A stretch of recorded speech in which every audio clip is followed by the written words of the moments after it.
যারা অদৃশ্যের উপর ঈমান আনে তারা কি মুমিন। যারা অদৃশ্যের উপর ঈমান আনে তারা কি মুমিন। ইসলামের বেনা পাঁচটি, ঠিক ঈমানের রকম হলো ছয়টি। ঈমানের রকম কয়টি? ছয়টি। এক নম্বরে আমানতু বিল্লাহ, আল্লাহ তাআলার উপর ঈমান। ঈমানের পিলার কয়টি? ছয়টি। ঈমানের পিলার ছয়টি। এক নম্বরে আমানতু বিল্লাহ, আল্লাহ তাআলার উপর বিশ্বাস। আল্লাহ তাআলার উপর বিশ্বাস করা। আমরা কি আল্লাহকে দেখছি? কথা বলেন, দেখছি? দেখা বিশ্বাস না দেখা বিশ্বাস? এরপরে ওয়ামালাইকাতিহি, ফেরেশতা। কেউ কি বলবেন ফেরেশতা কেমন দেখতে? কতটুকু লম্বা, পাখনা আছে না নাই? বলা যাবে? কারণ আমরা ফেরেশতা দেখি না, দেখে বিশ্বাস। এরপরে আছে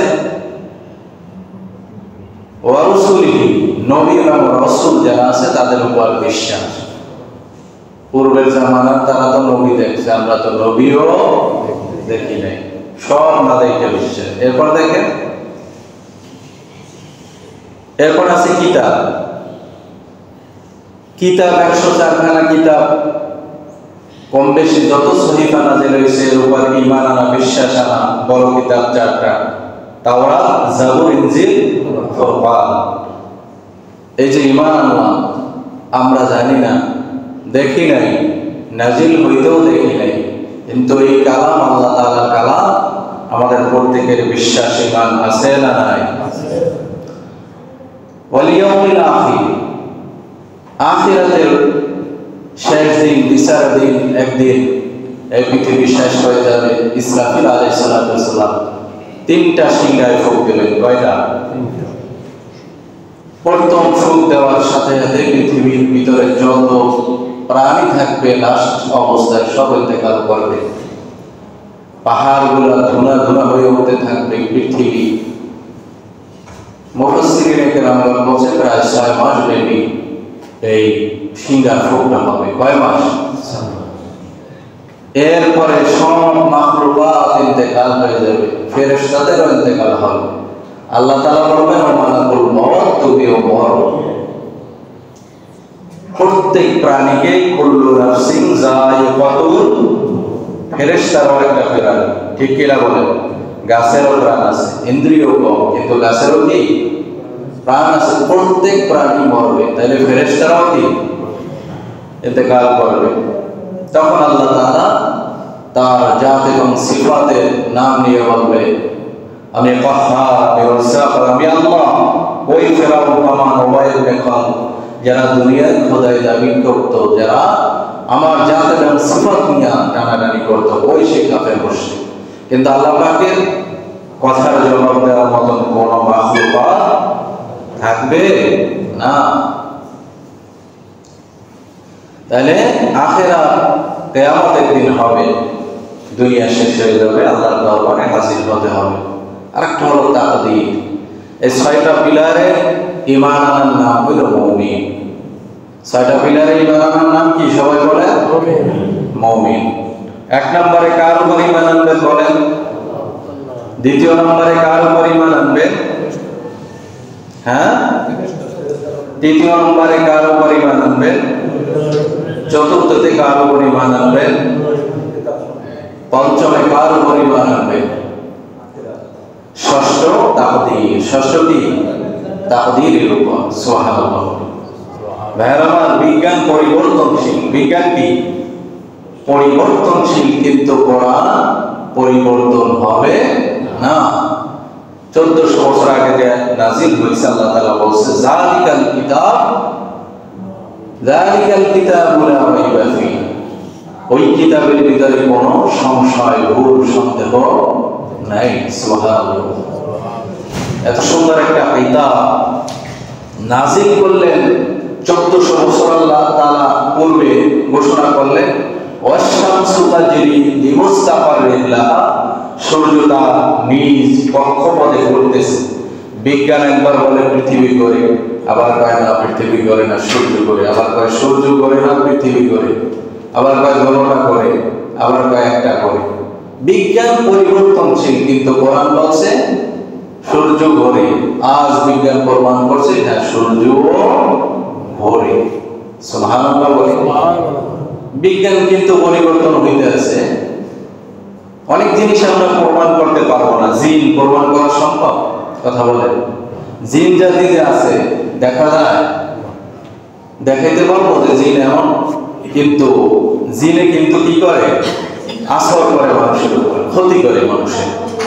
ফেরেশতা দেখানো যাবে না, জান্নাত দেখানো যাবে না, জাহান্নাম আমরা দেখাইতে পারবো না। না দেখলেই কি যে বিশ্বাস করা যাবে না সেটা। অনেক জিনিস আছে দেখা যায় না কিন্তু বিশ্বাস করতে হয়। আপনার আমার শরীরের ভিতরে একটা রূহ আছে, রূহ কি দেখা যায়? কথা কয় না। পরাণ দেখা যায়, আত্মা দেখা যায়। রূহ কেমন, কতটুক লম্বা, কতটুক ব্যাস বোঝা যায় না, দেখা যায় না। কেমন তার রং বোঝা যায় না। যে আল্লাহ তাআলা আপনার আমার শরীরের ভিতরে একটা আত্মা দিয়া, রূহ দিয়া সেই রূহকে গোপন করতে পারলো, সেই আল্লাহ সবকিছু গোপন রাখা, কবর আযাব, জান্নাত, জাহান্নাম সবকিছু সত্য, এর ভিতরে কোনো সন্দেহ না। সুবহানাল্লাহ। মানুষের জ্ঞান খুব সীমিত, মানুষের জ্ঞান ইলম খুব সীমিত, কিন্তু আল্লাহ তাআলার ইলম, আল্লাহ তাআলার ইলম এত বেশি যার কোনো উদাহরণ হয় না। তারপরেও কিতাবের ভিতরে আসছে মুসা আলাইহিস সালাম যখন নবী খিজর আলাইহিস সালামের সাথে সাক্ষাৎ করতে যায়, নৌকায় উনি একটা সমুদ্রের ভিতর থেকে একটা আঙ্গুল দিয়ে একটা ফোঁটা পানি ফালাইলেন, বললেন মুসা আলাইহিস সালামকে বললেন, হে মুসা, এই এক ফোঁটা পানি তামাম দুনিয়ার সমস্ত মাখলুকাতের ইলম, জ্ঞান, আর এই সমুদ্রের পানি হলো আল্লাহ তাআলার জ্ঞান। সুবহানাল্লাহ।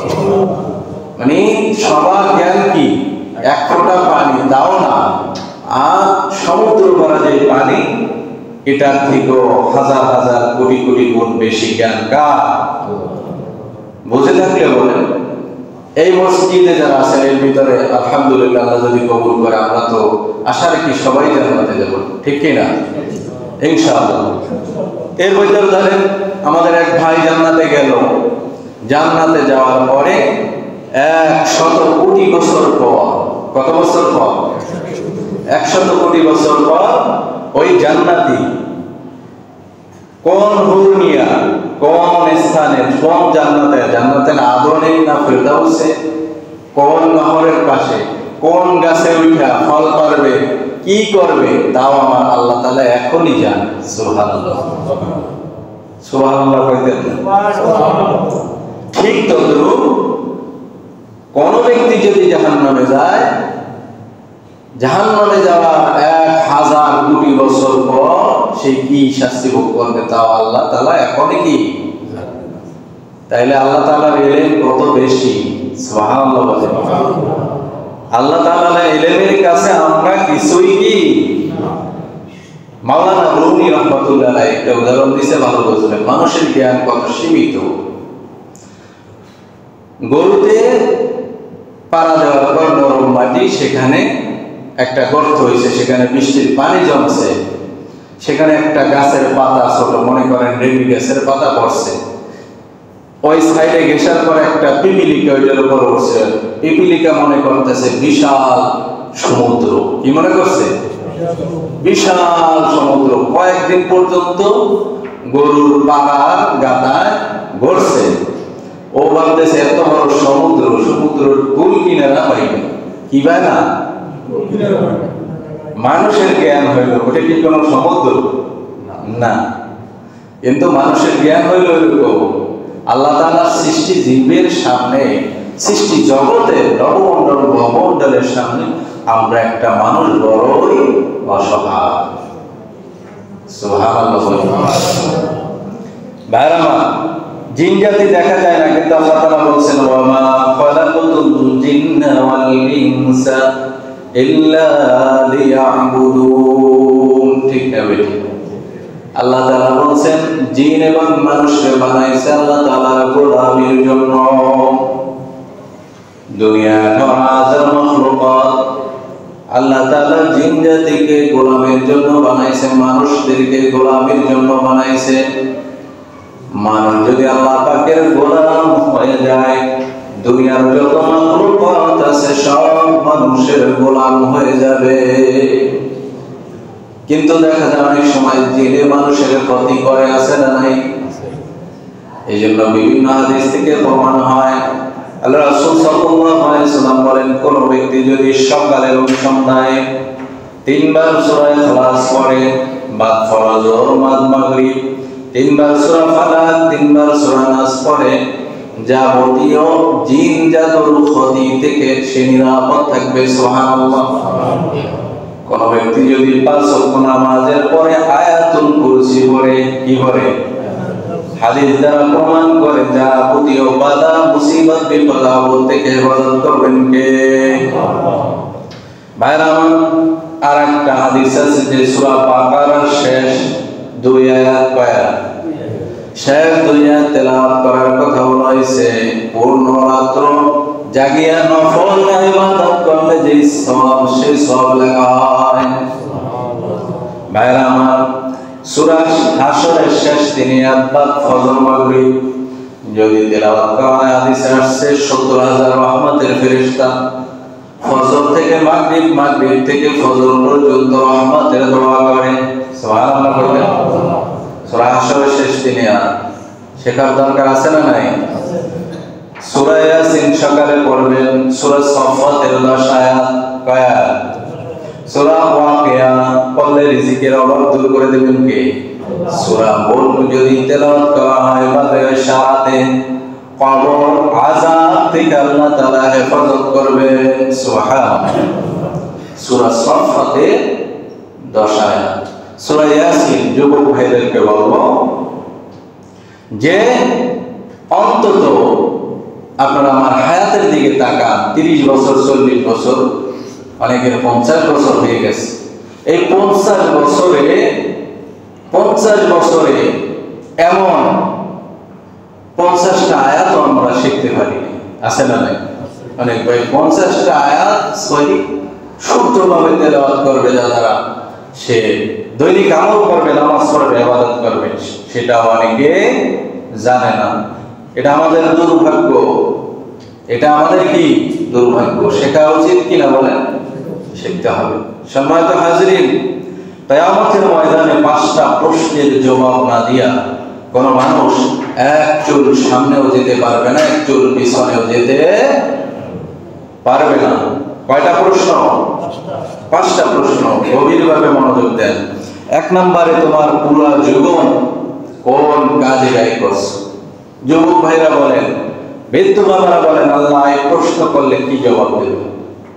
পুরো জীবন ইবাদতে কাটাইছি, কথা বলেন। আল্লাহ জিজ্ঞেস করবেন তোমার পুরো জীবন কোন কাজে ব্যয় করছো? ইবাদতে কাটাইছি আমরা? না। হিসাব করে দেখেন, 60 বছর হায়াত পাইলে 30 বছর ঘুমাইয়া কাটাই দিছি। ইবাদতের জন্য আমরা 5টা বছর বরাদ্দ করতে পারি নাই। ভাইরা আমার, দ্বিতীয় প্রশ্ন থাকবে যৌবনকাল কোন কাজে ব্যয় করছো? যুবক বয়সে ইবাদত আল্লাহ তাআলার কাছে খুব পছন্দনীয়। যুবক বয়সে ইবাদত আল্লাহর কাছে প্রিয়। এই জন্য প্রশ্ন হবে যৌবনকাল কোন কাজে কাটাইছো? ইয়াবা, ফেন্সিডিল, নেশার নারীর পিছনে দৌড়াইছো, কিশোর জ্ঞান, আছে না নাই? কথা বলেন, আছে না নাই? অনেক মুরব্বীরা জানে না তার সন্তান মনে করে বাবা এখনো ছোট, এই ছোট এমন গুনার কাজ করছে সে বাপ মা জীবনেও এটা কল্পনাও করতে পারে, আছে না নাই? ছোট বাচ্চা মনে করে ছোট, কোনো খোঁজ খবর নেয় না। কিন্তু এই সন্তান কিশোর গ্যাংয়ে ঢুইকা এমন কোন নেশা নাই, করে না, এমন কোন গুনাহ নাই যার ভিতরে সে ঢোকে নাই। নাউজুবিল্লাহ বলেন। কিন্তু বাবা মা মনে করে কি বাবা এখনো কি ছোট, বাসায় এসে ভদ্র, বাইরে গেলে কি আসল রূপ দেখায়। নাউজুবিল্লাহ বলেন। এই জন্য যৌবনকাল এই যৌবনের সময়, এই সময় অনেকে যুবকেরা হতাশায় ভোগে, আবার অনেক গার্ডিয়ান এমন আছে এমন চাপ দেয় এ প্লাস পাইতেই হবে, আছে না নাই? নামাজের জন্য একদিন চাপ দেয় না, চাপ দেয় কিসের লেগা? ঢাকা ভার্সিটিতে ভর্তি হইতেই হবে, চাপ দেয় বইতে ভর্তি হইতে হবে। এই সমস্ত কারণে সন্তানদেরকে এমন চাপ দেয়, চাপ সহ্য করতে না পাইলে ফ্যানের লগে জইলা পড়ে। সত্য না মিথ্যা? কথা বলেন, সত্য না মিথ্যা? আপনার সন্তানের যতটুকু ক্ষমতা আছে তার বেশি চাপ কেন দেন? তার যতটুকু মেধা আছে, সে যে বিষয়ে ভালো সেই বিষয়ে শিখা। সবাই যে ডাক্তার হইতে হবে, ইঞ্জিনিয়ার হইতে হবে এমন না। চাকরির ভিতরে যে বরকত তার থেকে ব্যবসার ভিতরে বরকত বেশি। কে বলছেন? আল্লাহর হাবিব সাল্লাল্লাহু আলাইহি ওয়াসাল্লাম। ব্যবসা বরকত বেশি। খালি আমরা চাকরির পিছনে দৌড়াই, 10,000 20,000 টাকা বেতন, এর পিছনে দৌড়াই, এইটা হইতেই হবে, নাউযুবিল্লাহ। এই জন্য সন্তানদেরকে, যুবক ভাইদেরকে বলবো, আপনি এ প্লাস পান নাই তাতে কি হয়েছে? কি হয়েছে যে আত্মহত্যা করতে হবে, নেশা পানি করতে হবে? কিছুই হয় না। অনেক যুবক ভাইরা একটা নারীর পিছনে পড়া জীবন শেষ করে দেয়, আছে না নাই? আপনি ভালো করে শিক্ষা অর্জন করেন, আপনার মানুষের মতন মানুষ হন। মানুষ মানে গায়ে গতরে মানুষ না, মানুষের মতন মানুষ হওয়া মানে কলবটাকে গঠন করে, চরিত্র গঠন করে। ভালো চরিত্র গঠন যদি করতে পারি আর মানুষের মতন মানুষ যদি হইতে পারি, হাজারো মেয়ে লাইন ধরবে, ঠিক কিনা বলে? এ মেয়ের অভাব দুনিয়ায়। অনেক যুবক ভাইরা নেশা পানি, গাঞ্জা, হিরোইন, সুইসাইড পর্যন্ত করে। আল্লাহ পাক যুবকদেরকে হেফাজত করুন, বলি আমিন। যুবক ভাইরা বেশি বেশি জিকির করবেন, বেশি রাগ হয়ে গেলে ওযু করবেন। কি করবেন? সুইসাইড করে অনেক কারণে, এর ভিতরে একটা হলো অতিরিক্ত রাগ। অতিরিক্ত কি? রাগ হইলে সাথে সাথে ওযু করেন, ইস্তেগফার করেন, দাঁড়ানো থাকলে বৈশা করেন। সিস্টেম কার? বিশ্বনবী সাল্লাল্লাহু আলাইহি ওয়াসাল্লাম পদ্ধতি শিক্ষা দিয়েছেন। এজন্য ধৈর্য ধারণ করেন, বেশি মন খারাপ হইলে কোরআন তেলাওয়াত করেন, জিকির করেন, দেখবেন মন শান্ত করে দেবেন কে? আল্লাহ তাআলা। কোন পথে? তৃতীয়, সম্পদ আয় করছেন। কোন পথে সম্পদ আয় করেছেন? ওজনে কম দিছেন, না ব্যবসায় ভেজাল, না পণ্যের ভিতর ভেজাল? কে দেখেন বলেন? কে দেখেন? কেউ দেখে না। তারপর কে দেখে? আল্লাহ তাআলা। আপনার আয় সম্পর্কে প্রশ্ন করা হবে, উত্তর না দিয়ে এক চুল সামনেও যাওয়া যাবে না, পিছনেও যাওয়া। কোন পথে আয় করছো? পুরা জীবনে সব আয়ের হিসাব দেওয়া হবে, পাই টু পাই, পয়সা টু পয়সা, টাকা টু টাকা। সম্ভব? কথা বলেন, সম্ভব? হিসাব দিয়া জান্নাতে যাওয়া সম্ভব। কোন পথে ব্যয় করছেন? দান সদকা কতটা করছেন, কতটা অপচয় করছেন? সম্পদের আমরা অপচয় করি, আছে না নাই?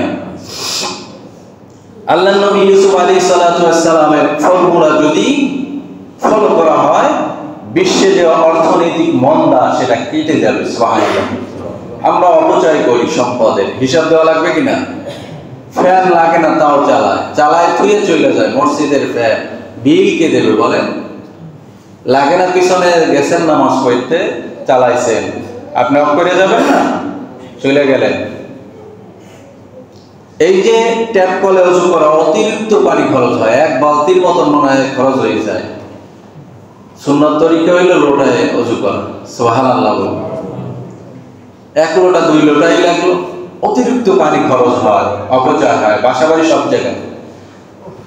শহরে দেখছি এমন যে একটা মেসের কাঠির জন্য গ্যাস সারা দিন জ্বালাই রাখে, আছে না নাই? এটা দেশের অপচয় কিনা বলেন? দেশ আগামী কিভাবে? বিদ্যুৎ, এসি বলেন, যাই বলেন, যতটা প্রয়োজন ততটা ব্যবহার করেন, অতিরিক্ত কোনোটা ইসলাম সমর্থন করে না। অপচয় করা যাবে না। দান করে বর্তমানে আমরা এমন অবস্থা, দান যদি একটা ছোট্টখাটো যাই করে ফেসবুকে আমরা পোস্ট দিয়া তাম দুনিয়ায় জানার লাগবে যে আমি এইটা দিছি, আছে না নাই? কথা বলেন, আছে না নাই? দান করার আগে 10 টাকা দান করলে, 1 কেজি চাল দান করলে তাও জানার লাগবে। তো হাদিসে কি আসছে? আমরা বড় নামের পাগল, ডান হাতে দান করবে, বাম হাতেও যেন কি না জানে। আমরা কি সেভাবে দান করি? গোপনে দান করি? কথা বলেন, করি না। আমরা কিভাবে জানান দেব মানুষ জানবে? যদি আমরা গোপনেই দান করতাম, এই দান বাক্সটা 1000 টাকার নোট সপ্তাহে অন্তত 5-7টা পাওয়ার কথা। কথা কয় না? পায়, একটাও পায়? পায় মসজিদ কমিটি পায়? পায় না তো, পায় তো একটা কে কয়, গত সপ্তাহে পাইছি। যাক আলহামদুলিল্লাহ, সবাই আলহামদুলিল্লাহ বলে। একটা পাইলে হবে না, পাইতে হবে 15-20টা, ঠিকই না? গোপনে দান করবে। গোপনে কি দান করবেন? বেশি বেশি দান করবে। দানে বালা মুসিবত দূর করে। জ্ঞান অনুযায়ী আমল করছি কিনা। আচ্ছা, এটা প্রশ্ন করা হবে জ্ঞান অনুযায়ী কি আমল করছি কিনা। এখন জ্ঞান, নামাজ পড়া যে ফরজ, কারা কারা জানেন? সবাই জানেন না? আলহামদুলিল্লাহ, সবাই জানেন তো নামাজ পড়া ফরজ। আপনি নিজে নামাজ পড়েন, ছেলে পড়ে না, মেয়ে পড়ে না, বিবি পড়ে না, আছে না নাই? তাদেরকে দাওয়াত দেবেন, নামাজ পড়ো। জেনা বেবিচার করা, বেপরদায় চলা ভালো না খারাপ? সবাই জানেন। এই দাওয়াতটা আপনার ফ্যামিলিতে দেন, তাইলে তো এলেম অনুযায়ী আমল হয়, দাওয়াত হয়, ঠিক কিনা বলেন? ভাইরা আমার, যুবক ভাইদের কথা বলছি। 7 শ্রেণীর মানুষ আরশের নিচে ছায়া পাবে। 1 নাম্বার, ন্যায় পরায়ণ বাদশা। হাদিস থেকে আলোচনা, সুবহানাল্লাহ বলুন। ন্যায় পরায়ণ কেমন বাদশা? আল্লাহ রাসূল সাল্লাল্লাহু আলাইহি সাল্লাম মক্কার কাফেরদের নির্যাতন সহ্য করতে না পাইরা মুসলমানদেরকে বলে, তোমরা হিজরত করো। কোথায়? আবিসিনিয়ায়। সুবহানাল্লাহ বলি। কোথায়? আবিসিনিয়া। আবিসিনিয়া বলা হয় ইথিওপিয়া। ওইটা অঞ্চলের পূর্বের নাম ছিল কি? আবিসিনিয়া। বলছে কেন ইয়া রাসূলুল্লাহ? একটা খ্রিস্টান রাষ্ট্রে হিজরত করবো বলতেছে, সেখানে একজন ন্যায় পরায়ণ শাসক আছে, যদিও সে খ্রিস্টান, কারোর উপর জুলুম করে না। সুবহানাল্লাহ বলি। আর আমাদের মুসলমান বাদশাদের অবস্থা কি? জুলুম করে না করে না? কথা কয় না? জুলুম করে কি কিনা? বাদশা হইতে হলে ন্যায় পরায়ণ বাদশা নাজ্জাশীর মতো একজন খ্রিস্টান হয়েও আল্লাহ রাসূল যার চরিত্রের সার্টিফিকেট দিয়েছেন। সুবহানাল্লাহ বলি। দ্বিতীয়, ওই যুবক যে যৌবনে আল্লাহর ইবাদত করে। এখানে পূর্বের হাদিসে বলা হয়েছে যৌবন কাল কোন কাজে ব্যয় করছে, আর এই হাদিসে কি বলা হয়েছে? আরশের নিচে ছায়া পাবে যৌবন কালে যারা কি ইবাদত করছে। এই জন্য যৌবন কালে বেশি বেশি ইবাদতের দরকার, আছে না নাই? যুবক ভাইরা, যাদের বিবাহ করার সামর্থ্য আছে বিয়ে করে আলাবেন। যদি সামর্থ্য না থাকে রোজা রাখবেন, অন্তত সোমবার কিবা রোজা রাখবেন। চরিত্র ধ্বংস করা যাবে না। আল্লাহ পাক হেফাজত করুক বলে আমিন। আল্লাহর জন্য মহব্বত। তৃতীয়, আল্লাহর জন্য মহব্বত, শত্রুতা আল্লাহর জন্য। যদি আপনার ছেলে ইসলামের বিরুদ্ধে অবস্থান নেয়, ছেলের মহব্বত করা যাবে বলেন? আপনার বিবি কোরআনের বিরুদ্ধে অবস্থান নেয়, বিবিকেও মহব্বত করা যাবে না। আর একজন গরিব মানুষ কিন্তু আল্লাহ কোরআনকে মহব্বত করে, কোরআনের আইন চায়, আপনাকে তাকে ভালোবাসতে হবে। একজন হক্কানি ওলামায়ে কেরাম, তার মহব্বত আপনার দিলে থাকা, কথা কয় না? লাগবে না? লাগবে না? আল্লাহর জন্য মহব্বত, আল্লাহর জন্য শত্রুতা, ফ্রি মিক্সিং না। বর্তমানে অনেকে দেখা যায় নারী পুরুষ অবৈধ যে সম্পর্ক, রিলেশন, এটা ইসলাম সমর্থন, কথা কয় না? সমর্থন না, যায় সারা। আবার অনেকে প্রশ্ন করে, হুজুর আগে রিলেশন ছিল, এখন কি তাদেরকে দিনের দাওয়াত দেওয়ার জন্য কথা বলা যাবে কিনা? নাউজুবিল্লাহ বল। কোন দিনের দাওয়াত দেওয়ার আপনার দরকার নাই। তারে দাওয়াত দেওয়ার লোক অন্য আছে, তার যারা মাহরাম তারা দাওয়াত, ঠিক না? ঠিক বলেন। ভাইয়ের আমার, গোপনে দান করা, ডান হাতে দান করলে বাম হাতে আরশের নিচে যারা ছায়া পাবেন, যেন না জানে, গোপনে দান করা। রাজি আছি তো ইনশাআল্লাহ? পঞ্চম, ওই যুবক যে কোন উচ্চ বংশীয় নারী জেনার জন্য তাকে আহ্বান করছে। কিসের জন্য? জেনা, ব্যভিচারের জন্য। সুন্দরী নারী হাদিসে আছে, কিন্তু সে বলছে আমি ইন্নী আখাফুল্লাহ। কি বলছে? ইন্নী, আমি আল্লাহকে ভয় করি। সুবহানাল্লাহ বলি। পারবো তো ইনশাআল্লাহ যুবক ভাইরা? আল্লাহকে ভয় করে কোন যুবককে যদি কোনো অফার করা হয়, সে বলেন আমি আল্লাহকে ভয় করি, অবৈধ রিলেশনে যাব না, ওই যুবক আরশের নিচে ছায়া পাবে। সুবহানাল্লাহ। ভাইরা আমার, আর একটা বিষয় হলো গোপনে জিকির করবে, এমন ভাবে জিকির করবে যার জিকির অন্য কেউ শোনে না, কেউ দেখে না, কিন্তু এমন ভাবে গোপনে জিকির করবে, চোখের পানি ছেড়ে দিয়ে আল্লাহ দরবারে কান্না করবে। এই ব্যক্তি যাকেও আল্লাহ তাআলা আরশের নিচে ছায়া পাবে। বলি সুবহানাল্লাহ। 5টি বিষয় আসার আগে আল্লাহ রাসূল বলছেন, তোমরা 5টি বিষয়ের গুরুত্ব দাও। নাম্বার 1, বার্ধক্য আসার আগে তোমরা তোমাদের যৌবনকালকে গুরুত্ব দাও। সুবহানাল্লাহ। এখানেও যুবকদের কথা বলা হয়েছে। বুড়ো হয়ে গেলে দেখবেন রোগ বালায়ের অভাব নাই, কোমরে ব্যথা, হাঁটুতে ব্যথা, এই সমস্যা, আড়ে সমস্যা, লাঞ্চের সমস্যা, ব্রেনের সমস্যা, ডায়াবেটিস আছে না নাই? এই জন্য আল্লাহ রাসূল বলছেন, বুড়ো হওয়ার আগে যুবক কালকে তোমরা কি করো? প্রাধান্য দাও। অসুস্থতার আগে সুস্থতার প্রাধান্য দাও। অসচ্ছলতা আসার আগে সচ্ছলতার প্রাধান্য দাও। মৃত্যু আসার আগে ইবাদত বন্দেগী বেশি করবো না কম করবো? বেশি করা লাগবে। আল্লাহ পাক তৌফিক দান করুক বলে আমিন। সম্মানিত হাজিরিন, আর একটু বিষয় আমার আজকে বলতেই হবে, যদিও সময় নেই, যে বর্তমান ইন্টারনেট যে গভর্নমেন্ট আছে, সেখানে নারী সংস্কার কমিশন নামে একটা কমিশন, তারা কিছু প্রস্তাব যেটা সরকারকে দিয়েছে পাশ করার জন্য। এই প্রস্তাবের ভিতর 10টা, প্রায় কয়টা? কথা বলেন, কয়টা? 10টা কোরআন বিরোধী আইন। এটা যদি পাশ হয় কোরআনের সাথে সাংঘর্ষিক। যেমন তারা উত্তরাধিকারের আইন বলছে নারী এবং পুরুষ সমান, নারী এবং পুরুষ সমান সম্পত্তি, সবকিছুতে তারা সমান অংশীদার চায়।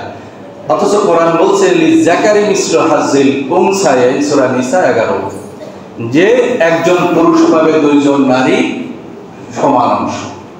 2জন নারী যা পাবে একজন পুরুষ কি পাবে?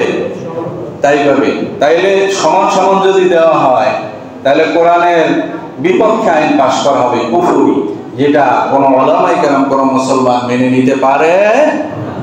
দ্বিতীয়, তারা বলছে ডিজিটাল অ্যাক্সেস ব্যবস্থা করা, যাতে কম বয়সে বিবাহ এবং বহু বিবাহ রোধ করা যায়। নাউজুবিল্লাহ বলে। বহু বিবাহ ইসলামে আছে না নাই? সর্বোচ্চ কয়জন? ফানকিহু মা তাবা লাকুম মিনান নিসাই মাসনা ওয়া সুলাসা ওয়া রুবা। সুবহানাল্লাহ। আল্লাহ বলেন, তবে তোমরা যে সকল নারীদেরকে পছন্দ হয় তাদের ভিতর 2জন, 3জন অথবা 4জন পর্যন্ত বিবাহ করতে। আর তারা বলতেছে বহু বিবাহ বন্ধ করবে। নাউজুবিল্লাহ বলে। তৃতীয়, তারা ওই বইয়ের 10ম অধ্যায়ে লেখছে শরীর আমার, সিদ্ধান্ত আমার। নাউজুবিল্লাহ বলে। নারী কমিশনের স্লোগান কি? শরীর আমার, সিদ্ধান্ত যাকে খুশি তাকে দেব। নাউজুবিল্লাহ বলতেন। এরকম কুফরি কথা আর হতে পারে না। আলা লাহুল খালকু ওয়াল আমর। আল্লাহ বলতেছেন যে সতর্ক হও, সৃষ্টি যার, আইন চলবে কার? তার। জিনা ব্যভিচার কত খারাপ দেখেন। 4র্থ অধ্যায়ে তারা লেখছে জেন্ডার সমতা নিশ্চিত করা। নারী পুরুষ মানে ওটাকে বলা হয় ট্রান্সজেন্ডার, মানে পুরুষ মাইয়া হয়ে যায়, অপারেশন সার্জিক্যালের মাধ্যমে তারপর মেয়ে ছেলে হয়ে যায়। নাউজুবিল্লাহ বলেন। ইসলাম কঠোরভাবে এটা নিষিদ্ধ করেছে। বুখারী 5885। অধ্যায় 6, বলা হয়েছে বিবাহ বিচ্ছেদ, স্ত্রী সন্তান ভরণ পোষণ দেনমোহর উত্তরাধিকার অভিভাবক নাগরিকত্ব আইনের সমান অধিকার চায়। আর রিজালু কাওয়ামুনা আলান নিসা বিমা ফাদ্দালাল্লাহু বা'দাহুম আলা বা'দ, পুরুষেরা নারীর অভিভাবক। কে বলছেন? তারা বলতেছেন পুরুষেরা নারীর অভিভাবক, এটা তারা মানে না, নারীরাও অভিভাবক হবে। নাউজুবিল্লাহ বলেন। কোরআন বলছে যে পুরুষ নারীদের জন্য অভিভাবক। সুবহানাল্লাহ। তারা তাদের ষষ্ঠ দাবি যৌনকর্মীদের শ্রমিকের মর্যাদা দেওয়া। নাউজুবিল্লাহ কইতেন না? জেনা করলে ইসলামের কি শাস্তি শোনেন? বিবাহিত যদি হয় 100 দোররা, কত দোররা? 100 দোররা মারার পরে কোমর পর্যন্ত গেড়ে পাথর নিক্ষেপ করে হত্যা করা, রজম বলা হয়। এটা হলো বিবাহিতদের শাস্তি। এই শাস্তি কার শাস্তি? ইসলামের শাস্তি। কার হুকুম? আল্লাহর হুকুম। অবিবাহিত হলে 100 দোররা এবং 1 বছর দেশ থেকে তাড়াইয়ে দেওয়া, বাংলাদেশ থেকে কি করা? বের করে দেওয়া 1 বছরের জন্য অবিবাহিত হলে। দলিল মুসলিম শরীফ 1690, আহমদ 22703, ইবনে মাজাহ 4443। এরপর তাদের দাবি হলো যে ধর্মীয় বিধিবিধান মেনে যে সংবিধান শুরু করছে, মানে সংবিধানের শুরুতে লেখা আছে বিসমিল্লাহির রহমানির, এটা তারা বাদ চায়। রাষ্ট্রীয় ধর্ম ইসলাম সেটা তারা কি বাদ চায়। নাউজুবিল্লাহ বলেন। আমরা কি মেনে নেব? বাংলাদেশ 90% মুসলমানের দেশ। কোন আমেরিকা, ভারত বলেন, অন্য রাষ্ট্রের অন ইসলামিক কৃষ্টি কালচার বাংলাদেশে এটা ইসলাম বিরোধী কোন আইন পাশ করতে বাংলা জমিনের মুসলমান কোনদিন দেবে না। রাজি আছেন তো? ইনশাআল্লাহ। আপনারা সজাগ থাকবেন। আল্লাহ পাক তৌফিক দান করুন বলে আমিন। আসসালামু আলাইকুম ওয়া রাহমাতুল্লাহি ওয়া বারাকাতুহু।